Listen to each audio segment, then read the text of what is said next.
পর্যাপ্ত বয়স হওয়ার পরেও ফখরুল সাহেব নাকি মুক্তিযুদ্ধে অংশগ্রহণ করে নাই।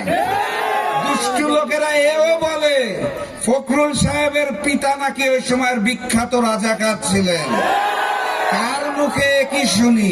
মিথ্যাবাদী মির্জা ফখরুল ইসলাম আলমগীর তাদের দুর্নীতি এবং চাঁদাবাজিকে লাল কার্ড দেখিয়ে দাঁড়িপাল্লাকে জয়যুক্ত করবেন। ওই লন্ডন থেকে একজন মুফতি এসেছে, জানেন নাকি আপনারা?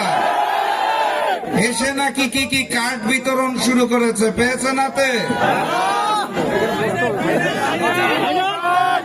কার্ড বিতরণের গল্প শুনে এই আগামী নির্বাচনে ভোট দেওয়া যাবে না। এক আমলে শুনেছিলাম 10 টাকায় চাল পাওয়া যাবে, চাল পেয়েছিলেন? এই দফাতেও হাতে কোনো কার্ড এসে পৌঁছাবে না। কার্ড যদি পৌঁছায়ও সেই কার্ড হাতে নেওয়ার জন্য কত টাকা বা নতুন করে চাঁদা দিতে হবে সেইটা তো বলেন না।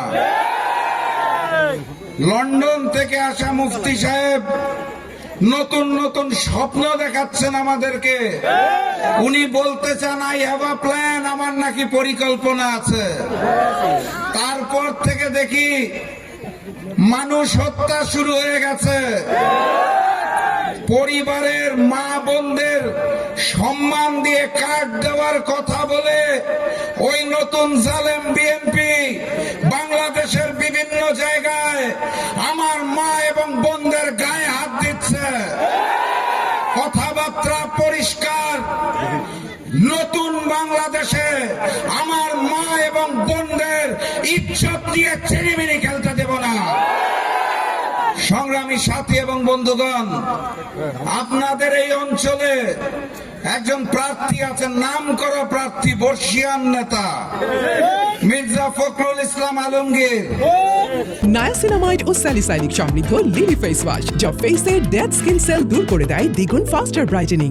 বিএনপি জামাত যখন একসাথে ঐক্যে ছিল, আমার দল জাকপাও ছিল, তখন এই ফখরুল সাহেব অসংখ্যবার তার বক্তব্যে বলেছে যুদ্ধ অপরাধীর নামে বাংলাদেশ জামাত ইসলামীর নেতাদের বিরুদ্ধে অন্যায়ভাবে বিচার করা হচ্ছে। সাথে থাকলে সঙ্গী, পাশে না থাকলে জঙ্গি নাকি?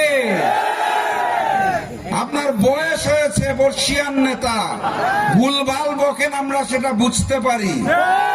নতুন করে বলছেন জামাত ক্ষমতায় আসলে নাকি বাংলাদেশ আফগানিস্তান হয়ে যাবে। কিছুদিন আগে বলছিলেন পাকিস্তান হয়ে যাবে। একবার এক এক কথা বলেন না। জুলাই গণঅভ্যুত্থান পরবর্তী বাংলাদেশের মানুষ এই নতুন বাংলাদেশকে আফগানিস্তান পাকিস্তান চায় না। নতুন বাংলাদেশের মানুষ লন্ডনেও পালিয়ে যেতে চায় না। নতুন বাংলাদেশকে আমরা সোনার বাংলাদেশে রূপান্তর করতে চাই। ফখরুল সাহেবকে বিনয়ের সাথে বলতে চাই, আল্লাহর ওয়াস্তে সংলগ্ন কথাবার্তা বলুন। কার সম্পর্কে বলছেন, কিভাবে বলছেন, বুঝে শুনে বলুন। আমি বলি না, দুষ্টু মানুষেরা বলে পর্যাপ্ত বয়স হওয়ার পরেও ফখরুল সাহেব নাকি মুক্তিযুদ্ধে অংশগ্রহণ করে নাই। দুষ্টু লোকেরা এও বলে ফখরুল সাহেবের পিতা নাকি ওই সময়ের বিখ্যাত রাজাকার ছিলেন। কার মুখে কি শুনি? ঠাকুরগাঁ 1 আসন দেলোয়ার ভাইকে দাঁড়িপাল্লায় জয়যুক্ত করে আগামীর প্রধানমন্ত্রী ডাক্তার শফিকুর রহমানকে আমরা উপহার দিব ইনশাআল্লাহ। সংগ্রামী সাথী এবং বন্ধুগণ, এই সেই এলাকা যেখানে আল্লামা দেলোয়ার হোসেন সাইদির ফাঁসির রায় হওয়ার পর হিন্দু মুসলমান সবাই রাজপথে নেমে এসেছিল। এখানে সেদিন 6 জনকে নির্মম ভাবে হত্যা করা হয়েছিল, যার মধ্যে 5 জন মুসলিম ছিল, 1 জন হিন্দু ছিলেন।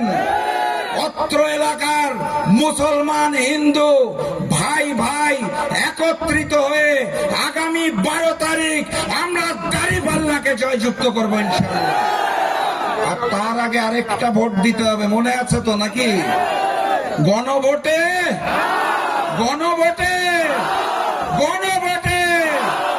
গণভোটে হাকে জয়যুক্ত করবেন। মিথ্যাবাদী মির্জা ফখরুল ইসলাম আলমগীর তাদের দুর্নীতি এবং চাঁদাবাজিকে লাল কার্ড দেখিয়ে দাঁড়িপাল্লাকে জয়যুক্ত করবেন। আপনাদের কাছে এটাই আমার আহ্বান। সর্বশেষ কথা, 11 তারিখ রাত থেকে 12 তারিখ ফলাফল ঘোষণার আগ পর্যন্ত প্রত্যেকটি কেন্দ্র পাহারা দিতে হবে। আগের মতো কেন্দ্র দখল করতে আসবেন, ওই বাংলাদেশ আর নাই। ছাত্র ভাইরা যুবক ভাইদেরকে আদেশ করে যেতে চাই, যদি আমার কোনো বোনের গায়ে হাত পড়ে তাহলে সেই হাত ভেঙে চুরমার করে দেবেন। 12 তারিখ ভোটের অধিকার যদি কেউ ছিনিয়ে নিতে আসে তাহলে তিতুমিরের বাঁশের কেল্লার মতো বাঁশ নিয়ে পাহারা দিবেন ইনশাআল্লাহ। আগামীর বাংলাদেশ হবে মানবিক বাংলাদেশ। আগামীর বাংলাদেশে দেলোয়ার ভাইয়ের মতো মানুষ যখন দায়িত্বে আসবে, মজলুম মানুষ, তার কাছে আপনারা যেতে পারবেন, কথা বলতে পারবেন, দাবি আদায় করতে পারবেন। ওই বুলেট প্রুফ গাড়ির ভিতরে যারা থাকে, ভিআইপি সেজে যারা থাকে, স্যুট কোট প্যান্ট ছাড়া যারা যা চলতে পারে না, তাদের আমরা চাই না। আমরা মজলুম ভাই দেলোয়ার ভাইকে যেতে চাই। মার্কাটা কি? আরো জোরে ইনশাআল্লাহ 12 তারিখ দেলোয়ার ভাই জিতে যাবে।